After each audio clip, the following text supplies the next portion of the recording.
Comscore नुसार आता isakal.com आहे देशातील नंबर 1 ची मराठी न्यूज वेबसाईट। प्रत्येक अपडेटसाठी isakal.com ला नक्की भेट द्या।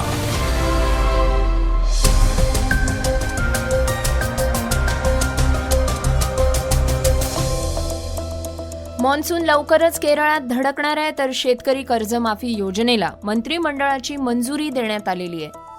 पीएफचे पैसे आता UPI-द्वारे काही सेकंदात खात्यात जमा होणार आहेत, तर विद्यार्थ्यांना 4000 वर्ष जुन्या उल्कापिंडांना स्पर्श करता येणार आहे।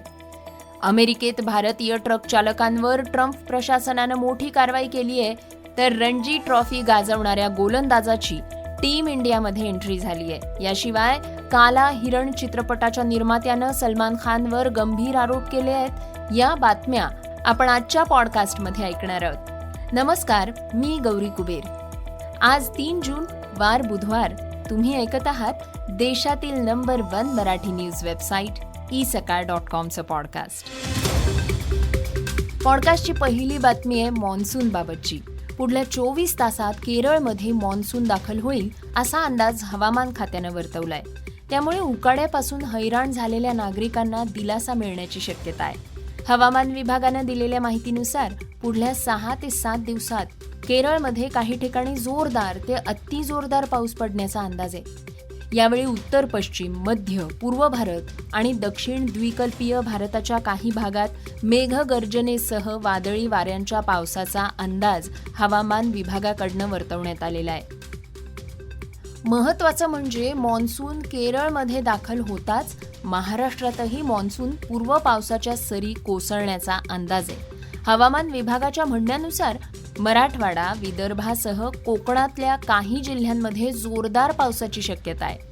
तसंच पश्चिम महाराष्ट्रात पावसाची दमदार हजेरी लागणार आहे। त्यामुळे नागरिकांनी सतर्क राहावं असा इशारा हवामान विभागाकडनं देण्यात आलेला आहे। पॉडकास्टची दुसरी बातमी शेतकरी कर्जमाफी संदर्भातली। राज्य सरकारनं बहुप्रतीक्षित शेतकरी कर्जमाफी योजनेला अखेर हिरवा कंदील दाखवलाय। मंगळवारी झालेल्या मंत्रिमंडळ बैठकीत हा महत्त्वाचा निर्णय घेण्यात आला। राज्यातल्या सुमारे 56 लाख शेतकऱ्यांना थेट फायदा होणार असल्याचं सांगण्यात येत आहे। खरं तर गेल्या काही महिन्यांपासून राज्यात शेतकरी कर्जमाफीबाबत चर्चा सुरू होती। कर्जमाफी लवकरात लवकर करावी अशी मागणी शेतकऱ्यांकडनं करण्यात येत होती।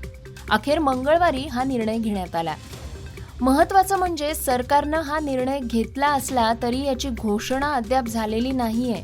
राज्यात सध्या विधान परिषद निवडणुकांची आचारसंहिता लागू आहे, त्यामुळे घोषणा तातडीनं केली जाणार नसल्याची माहिती समोर येते। आचारसंहिता संपल्यानंतर राज्य सरकारकडनं योजनेच्या अटी, पात्रता आणि अंमलबजावणीबाबत सविस्तर परिपत्रक जारी केलं जाणार आहे। पॉडकास्टची तिसरी बातमी ऐकूया पीएफ संदर्भातली। देशातील पीएफ धारकांसाठी दिलासादायक बातमी आहे। कर्मचारी भविष्य निर्वाह निधी संघटना अर्थात EPFOनं आता त्यांच्या सेवांमध्ये मोठा बदल करण्याचा निर्णय घेतलाय। EPFO 3.0 या नव्या प्रणाली अंतर्गत आता पीएफ खात्यातील रक्कम थेट UPI-द्वारे काढता येणार आहे। केंद्रीय कामगार मंत्री मनसुख मांडविया यांनी याबाबतची चाचणी यशस्वीपणे पूर्ण केल्याची माहिती दिली आहे। सध्याच्या नियमानुसार पीएफचे पैसे काढण्यासाठी 7 ते 10 दिवस वाट पाहावी लागते। अनेकदा छोट्या चुकांमुळे क्लेम रखडतोय, पण आता ही संपूर्ण प्रक्रिया कागद विरहित आणि अधिक वेगवान होणार आहे। विशेष म्हणजे आता एम्प्लॉयर मंजुरीची आवश्यकता कमी होणार असून सध्याच्या नियमांनुसार पीएफचे पैसे काढण्यासाठी 7 ते 10 दिवस वाट पाहावी लागते। अनेकदा अनेक छोट्या चुकांमुळे क्लेम रखडतो, पण आता ही संपूर्ण प्रक्रिया कागद विरहित आणि अधिक वेगवान होणार आहे। विशेष म्हणजे आता एम्प्लॉयर मंजुरीची आवश्यकता कमी होणार असून त्यामुळे आठवडा लागणारं काम काही सेकंदात पूर्ण होण्याची शक्यता आहे। या निर्णयाचं अनेकांकडनं स्वागत करण्यात येत आहे। पॉडकास्टची चौथी बातमी ऐकूयात विद्यार्थ्यांसाठी। उल्कापिंडांविषयी फक्त पुस्तकांमध्ये वाचणाऱ्या विद्यार्थ्यांना आता प्रत्यक्ष हजारो वर्षांपूर्वी पृथ्वीवर पडलेल्या उल्कापिंडाला स्पर्श करता येणार आहे। महाराष्ट्र विज्ञान परिषदेच्या अमरावती विभागाचे अध्यक्ष प्रवीण गुल्हाने यांनी जपान दौऱ्यावरून अर्जेंटिनामध्ये सापडलेल्या सुमारे 4 ते 5 हजार वर्ष जुन्या उल्कापिंडाचा एक छोटासा तुकडा अमरावतीत आणलाय. विद्यार्थ्यांना अंतराळ विज्ञानाची प्रेरणा मिळावी या उद्देशानं त्यांनी हा उपक्रम हाती घेतला असल्याचं त्यांनी सांगितलं. आता राज्यातील विद्यार्थी आणि विज्ञान प्रेमींना या दुर्मिळ उल्कापिंडाचा प्रत्यक्ष स्पर्श अनुभवता येणार आहे. पॉडकास्टची 5वी बातमी आहे ट्रम्प प्रशासनाच्या कारवाई संदर्भातली. ट्रम्प प्रशासनाच्या ऑपरेशन चेकमेट अंतर्गत अमेरिकेत ट्रक चालक म्हणून काम करणाऱ्या 30 भारतीय नागरिकांना अटक करण्यात आलेली आहे. त्यांना आता भारतात परत पाठवण्याची प्रक्रिया सुरू झाली असल्याचं समजतंय. ॲरिझोनातल्या युमा सेक्टरमध्ये ही विशेष मोहीम राबवण्यात आल्याची माहिती आहे. अटक झालेल्यांपैकी काहींकडे अमेरिकेतील विविध राज्यांनी जारी केलेले व्यावसायिक ड्रायव्हिंग लायसन्सेस होते, तर काहींकडे कोणतंही वैध लायसन्सच नव्हतं. अधिकाऱ्यांच्या माहितीनुसार अनेकांकडे पूर्वीचे रोजगार परवानगी दस्तावेज होते, मात्र त्यांची वैधता संपली होती. त्यामुळे फेडरल कायद्यानुसार त्यांच्यावर कारवाई करण्यात आलेली आहे. अमेरिकेतील स्थलांतर धोरण अधिक कठोर होत असल्याचं या कारवाईतनं पुन्हा एकदा स्पष्ट झालंय. पॉडकास्टची 6वी बातमी क्रीडा विश्वातनं. भारतीय संघाला मुल्लनपूरमध्ये 6 ते 10 जून दरम्यान अफगाणिस्तान विरुद्ध कसोटी सामना खेळायचा आहे.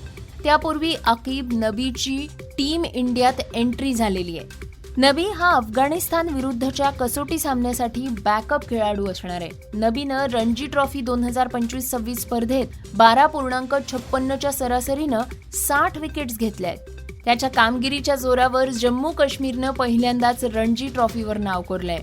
नबी हा रणजी ट्रॉफी 2025-26चा सर्वोत्तम खेळाडूही ठरलेला आहे. पॉडकास्टची शेवटची बातमी आहे अभिनेता सलमान खान संदर्भातली. काला हिरण चित्रपटाचा टीझर प्रदर्शित होण्यापूर्वीच हा सिनेमा वादाच्या भोवऱ्यात अडकलेला आहे. सलमान खाननं चित्रपटाच्या निर्मात्यांना कायदेशीर नोटीस पाठवल्याची माहिती आहे. चित्रपटात सलमान खानच्या व्यक्तिमत्वाशी साधर्म असलेल्या पात्राचा वापर करण्यात आलाय, त्यामुळे सलमान खानकडनं आक्षेप घेण्यात आल्याचं सांगण्यात येत आहे. चित्रपटाचे निर्माता अमित जानी यांनी सोशल मीडियावर या संदर्भात प्रतिक्रिया दिली आहे. काला हिरण या चित्रपटाशी संबंधित लोकांना सलमान खानकडून नोटिसेस पाठवून दबाव टाकला जातोय असा आरोपही त्यांनी केलाय. हे होतं isakal.comचं पॉडकास्ट, म्हणजेच सकाळचं पॉडकास्ट. हे पॉडकास्ट तुम्हाला कसं वाटलं आम्हाला नक्की कळवा आणि याला रेटिंग द्या, तसंच इतरांना सुद्धा रेकमेंड करा. तर आपण आता उद्या पुन्हा भेटूयात. धन्यवाद. Script and research Shubham Banu Bakude.